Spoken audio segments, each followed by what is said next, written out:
In the Unresolved Problems segment tonight, the far left in America is turning on President Obama. Apparently, they don't think he's radical enough. Here's what Bill Maher is putting out there. It would be kind of a tragedy if we got to the end of 4 years of Democratic rule without having really tried any Democratic policies. I voted for change just like I read on the poster. And I know Washington is tough and the Republicans are assholes, but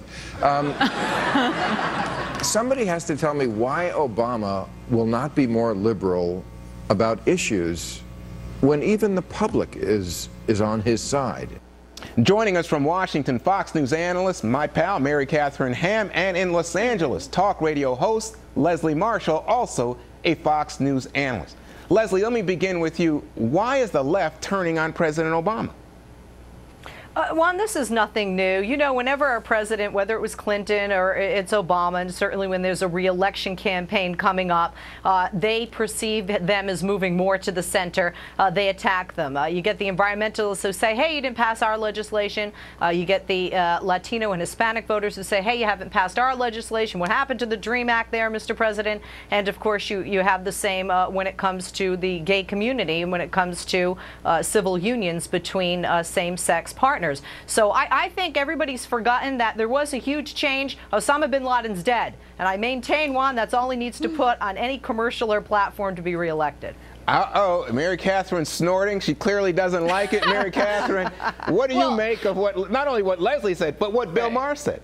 Well, I don't think the bin Laden thing is enough on its own, but he certainly gets some credit for it. You know, I think this is a reflection of what you're seeing in some polls. The Rasmussen report showed last week that liberals, 37% of them strongly approve of the president. That's down from something like 63% about a year ago. So it's been a tough year, and I think look, I'm on the right and I'm unhappy with Obama, right? But I think actually folks on the left have reason to be unhappy with him. They've got the Gitmo stuff. They've got Libya, who a bunch of anti-war leftists are like, well, that's not really what we signed on for. Afghanistan, other issues that they're going, hey, what happened here? And then he's sort of evolving on gay issues. He won't actually come out and say what he probably believes, which is that gay marriage is the right thing to do. So I think they have some reason to quibble here. So I think you're seeing that reflected here. But Barack Obama's sort of gotten in this situation where folks on the right are unhappy, folks on the left are unhappy, and I don't see the numbers moving with the independents as a result. Maybe the idea would be that he could make them happy, but it ain't happening. But does it to the two of you, does it then make it out to be the case that he in fact is in the middle? He's a centrist, he's a pragmatist on Afghanistan. He didn't make the left or the right happy, but you didn't see any great public outcry. Well, I think I'll tell you Go ahead, Leslie. Go ahead, Leslie. The military said, look, this is more aggressive than we would have done, but it's doable. This is what he sent there as his troop surge, so to speak. He's not going to make, I mean, the people on the far left want it to happen in 24 hours. That's ridiculous. The military would tell you that. He's commander-in-chief, and that's his call to make. The people on the right, there are some people far right that really want to stay there. But the bottom line is the majority of Americans, left or right, want the troops to come home. He said it would start in July. He's doing exactly what he said. They're quibbling over numbers. At the end of the day, are they coming home? Yes. Are they coming home at the speed some on the left or right want? No. He met them in the middle. That means he's pleasing everyone to a degree, and that makes him a very good and strong leader. Yeah, but I don't think he was pleasing Bill Maher. I think that's why Bill Maher was attacking. I think Bill Maher thinks, you know what, this guy's continuing the Bush policies in pursuing the war in Afghanistan and pursuing Gitmo, as you just heard from Mary Catherine, and in fact, a lot of the policies he has on security that the courts have approved under Bush that he was so critical of as a candidate, you know what, he's doing the same thing. Am I right, Mary Catherine?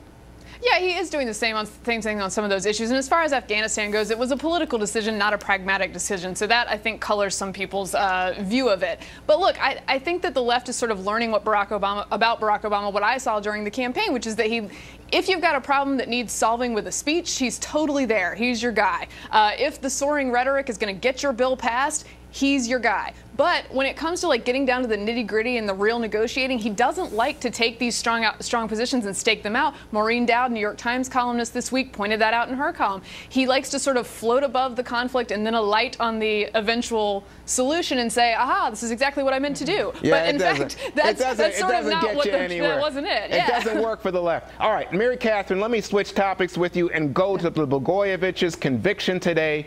Right. Does this have any ramifications for the White House, for Rahm Emanuel, the new mayor of Chicago, for all the Obama team out of Chicago? Well, I think that, like, Barack Obama has this amazing ability to sort of float above, as I was saying, and he floats above Chicago and all the muck and mire that is there when it comes to politics, and he's always been really good about being clean and separate from that, and I think he will remain so. You know, any damage that was done, I think, probably was done in 2010. You maybe got a few more Republican state officials and congressional candidates elected because of the whole thing being so close and the Blagojevich trial going on. I'm not sure in the future if it makes a big difference. I mean, if Democrats didn't lose control in Illinois after that, then I don't see it happening anytime soon. Leslie, though, you know, the whole notion of corruption and Democrats, that can't help Obama going into 2012, especially given all the allusions to the gangland style of politics that comes out of Chicago. I disagree, Juan. I think at the end of the day, the bottom line is not what we're seeing in the polls, which is who is that Republican on the GOP platform, and can that person do better? So for somebody that's saying, look, I want all the wars to end, a Republican, any Republican is not going to have less war than the president than any Democrat. As far as Rod Blagojevich goes, the president has kept himself distant, and he should. This has nothing to do with him. This is a fool, regardless of his Democratic position and political ideology. This is a fool who made foolish. But Leslie, what happens if that fool starts to spill on President Obama in order to save his skin? He can't, and he's not going to. We haven't seen the Democrats rally around him, including myself, or the president, or Rahm Emanuel. There hasn't been Democratic support. Everybody recognizes him for what he is, and the jury did today. Ladies, thanks so much for coming in. Thank you very much. Bernie Goldberg has some thoughts.